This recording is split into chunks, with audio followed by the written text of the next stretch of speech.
5년의 짝사랑 끝에 맺어진 첫사랑이었습니다. 오빠가 해양경찰을 하려고 했어요. 저도 경찰을 꿈꾸고 있고 서로 꿈이 같았기 때문에 늘 약간 서로한테 힘이 돼주면서 되게 하루하루가 꿈 같았거든요. 같은 꿈을 꾸며 누구보다 서로를 이해하고 의지했던 연인. 하지만 이제 그는 더 이상 예원 씨 곁에 없습니다. 남자친구 은우 씨는 한 달 전 숨진 채 발견됐습니다. 그날도 오빠랑 데이트를 했었거든요. 집에 바래다 주고 다시 오빠로 가서 술자리를 한 거였는데 11시 10분인가 그쯤이었어요. 그때부터 연락이 안 되더라고요. 새벽 2시 넘어갈 때까지 한 100통 가까이 했어요, 전화를. 근데도 받지를 않았고. 은우 씨는 아르바이트를 하던 동료들과 함께 술을 마시러 간다고 한 뒤 밤새 연락이 되지 않았습니다. 다음 날 학교에서 수업 중인데 친구들이 여기 넣어놓고 우리는 다 집에 갔어요. 전날 술자리에 함께 있던 친구는 은우 씨가 혼자 모텔에서 잤다고 했습니다. 곧장 모텔로 향한 예원 씨. 그런데 이렇게 문을 두드리고 해도 안 열어주는 거예요. 그래서 직원분이 열어주시고 주문을 여니까 다리가 보이는 거예요. 땅바닥에. 근데 오빠가 얼굴색도 이상하고 이파를 잡아당기면서 오빠 했는데 그게 안 움직여요. 힘을 꽂히고 있다는 느낌보다는 내가 사람이 아닌 것 같았어요. 어제까지도 함께 데이트를 했던 남자친구 은우 씨가 하룻밤 사이 싸늘한 죽음으로 발견됐습니다. 이제 겨우 23. 어떻게 이런 일이 일어난 걸까? 일하고 있다가 갑자기 전화 와서 이거 죽었다, 병원으로 옮겨도 소용없다. 그때는 그냥 믿을 수가 없었죠. 그냥 그 전날 동생 방 불이 켜져 있는 거를 보고 제가 출근했거든요. 근데 그때까지도 엄마한테 친구 집에서 자고 있을 거야, 걱정 말라고 그냥 그랬더니 내가 왜 그랬나. 동생의 마지막 모습을 누난 평생토록 잊지 못할 것 같습니다. 동생은 왜 이 낯선 모텔 방에서 주검으로 발견된 걸까? 현장에 출동한 경찰은 술에 취한 은우 씨가 사고사했을 가능성이 크다고 판단했습니다. 입이랑 코 밑에 구토물이 있었어요. 그래서 그것 때문에 뭐 구토에 의한 질식사일 수도 있다 뭐. 빈소가 차려진 날 밤 은우 씨와 마지막 술자리를 했던 일행들이 찾아왔습니다. 집으로 좀 데려다 주지 왜 안 데려다 주고 모텔에 혼자 놔두고 가는 거지 이랬더니 택시를 3번을 태우려고 했는데 애가 자꾸만 눕고 싶다 눕고 싶다 안 간다 눕고 싶다 이렇게 해서 자기네들이 차를 못 태웠다. 술에 취한 은우 씨가 한사코 택시 타기를 거부해 어쩔 수 없이 모텔 방을 잡아줬다는 친구들. 그런데 거만이가 외부 충격에 의한 물리적 충격에 의한 외상성 뇌출혈에 따르면서 부검 지시가 떨어졌다는 거예요. 부검 소견서에서 이건 혼자 넘어질 수 있는 정도가 아니다. 강한 물리적인 충격이 가해진 거다. 부검 결과 은우 씨의 사인은 외상에 의한 뇌출혈, 머리뼈가 골절된 상태였습니다. 왼쪽 뒤통수가 부딪혔고 그 부딪히면서 골절이 생겼고 뇌가 흔들리면서 반대측에 뇌에 출혈까지 있는 경우니까요. 꽤나 큰 충격이죠. 가격이 아니라 발을 건다든지 뭐 방어를 할 틈새가 없이 마치 유도처럼 그대로 넘어뜨린다든지 전혀 반항할 사이 없이 순간적으로 이루어졌을 때 그대로 머리가 부딪혔을 때 이런 손상이 나타날 수 있거든요. 단순 사고사가 아님을 알게 된 경찰이 수사에 나섰습니다. 그런데 우리가 또 전화가서 좀 추가적인 지시를 또 확보를 했어요. 가해자가 탁 잡음과 동시에 탁 미니까 탁 잡혀집니다. 확실하게 나왔습니다. 은우 씨가 누군가에게 밀쳐져 땅바닥으로 쓰러지는 모습이 담긴 CCTV 영상이 확보됐습니다. 은우 씨의 머리에 남아있는 골절과 관계가 있어 보이는 유의미한 증거였습니다. 발로 찬 뒤 밀쳐 쓰러뜨린 사람은 그날 밤 술자리를 함께했던 24살 양 씨. 나중에 경찰서에 가서 보니까 제 앞에 앉아있던 애가 우리를 그렇게 했더라고요. 그러니까 얘네들이 완전히 말을 짜고 거짓말한 거예요. 무슨 이유에서인가 폭행 사건이 있었고 얼마 지나지 않아 사람이 죽었습니다. 하지만 장례식장에 찾아왔던 그 남자는 그 사실을 철저하게 숨겼습니다. 은우 씨의 누나와 여자친구가 고인의 마지막 행적을 찾아 나섰습니다. 10월 14일 저녁 7시경 은우 씨 일행이 찾은 식당. 사장님, 죄송한데 혹시 지난달 10월 14일 날 혹시 이 애들 왔던 거 혹시 기억하시나요? 기억에서 이제 드셨는데 근데 분위기 자체는 하기하고 기분 좋게 잘 드시고 가셨고 일행이 2차로 찾은 술집에서도 분위기는 비슷했습니다. 밖에서 그냥 재밌게 놀고 있다는 거 같거든요. 그런 상황이어서 전혀 싸움이 생길 거라고는 아예 못 봤거든요.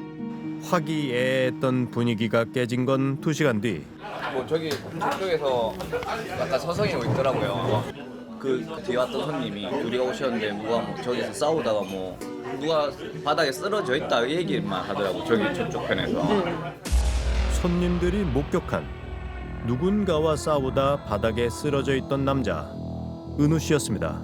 그 장면은 CCTV에도 포착됐습니다. CCTV 37분에 38분이었고 딱 넘어진 장소가 여기거든요. 딱 여기서 넘어졌어요. 2월 14일 밤 11시 30분경 은우 씨와 말다툼을 하던 양 씨가 갑자기 발길질을 합니다.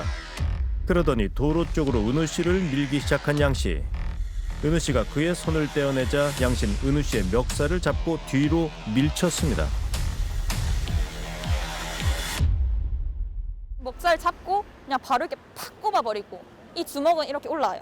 딱 주먹질을 하려는 순간 그 여자가 안고 뗐죠. 이후 폭행은 멎었지만 바닥에 쓰러진 은우 씨는 의식을 잃은 듯 자리에서 일어나지 못합니다.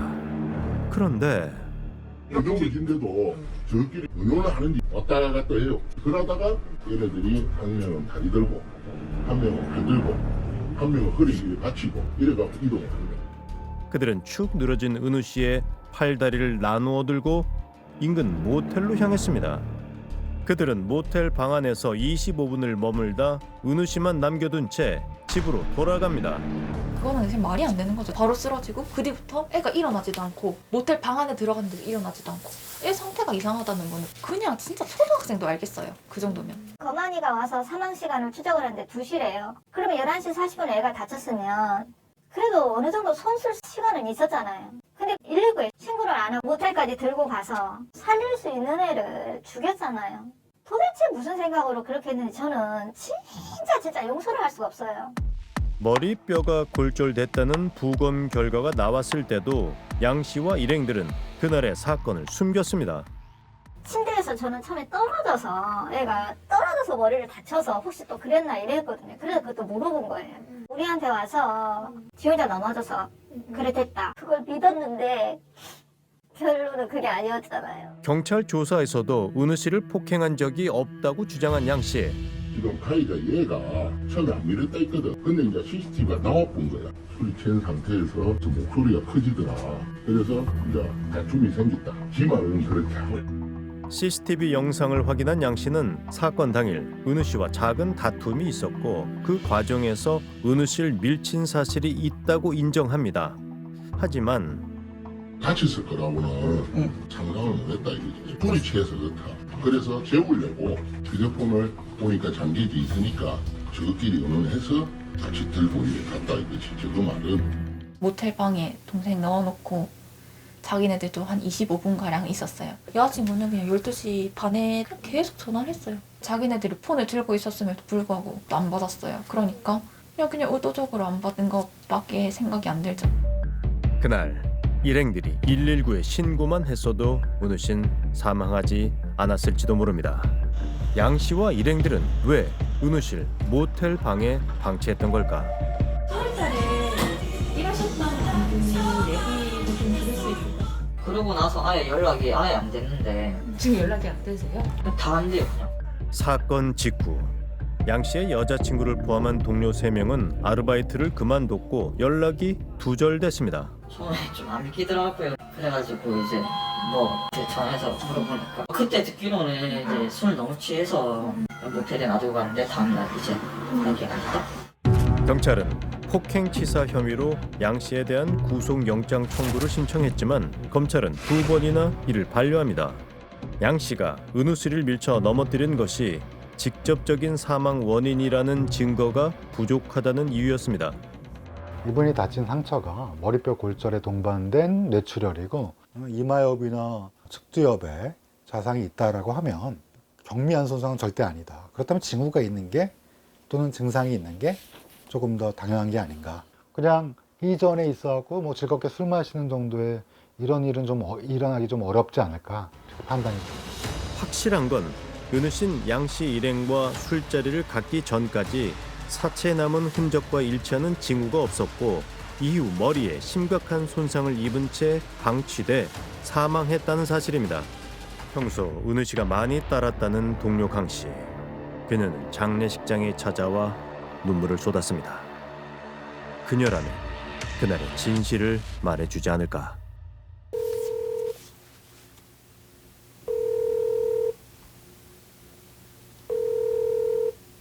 연결이 되지 않아 삐 소리 후. 하지만 가족들의 전화를 받지 않는 강 씨. 우리 역시 그날 은우 씨와 함께 있었던 일행들에게 계속해서 연락을 해봤지만 연결이 되지 않아 삐 소리 후. 아무도 연락이 닿지 않았습니다. 은우 씨가 사망했던 그날 누난 아무것도 모른 채 그들의 말만 믿었던 자신이 원망스럽습니다. 솔직히 동생 장례식장 첫날에도 저희는 진짜 동생한테 미안한데 걔네들 말만 듣고 술을 얼마나 많이 먹었을까 이런 생각을 했었는데 동생 사진 계속 보면서 그래 마음 다잡자. 내가 누나인데 그날 네가 어떻게 된 건지 내가 밝혀줄게. 은우 씨가 떠난 지도 벌써 한 달이 훌쩍 지났습니다. 하지만 아직 밝혀진 것보다 밝혀지지 않은 의문점이 더 많습니다. 웃는 모습이 참 맑았던 23살 청년. 그의 허망한 죽음이 조금이라도 덜 억울할 수 있게 누군가 용기를 내주길 가족들은 간절하게 기도합니다.